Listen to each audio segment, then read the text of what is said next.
Obviously, I'm gonna try red hot burrito. This 7-Eleven burrito, beef and bean. Let's try. I feel the bean smell. Tortilla. Again, a lot of tortilla. And not too much inside.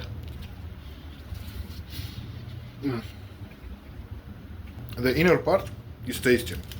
It's a little hot, a little, not too much. I feel a lot of beans. And it's really tasty. I even see the piece of pepper or something. It's good. Good. Maybe what I want, maybe a little more.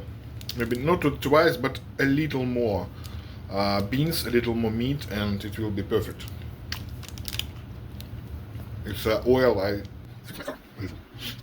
It's not dirty. It's oil. Not bad. This taste is good. This taste I like because it's a little hot. I feel beans. I feel some hot, and this is good. I like it.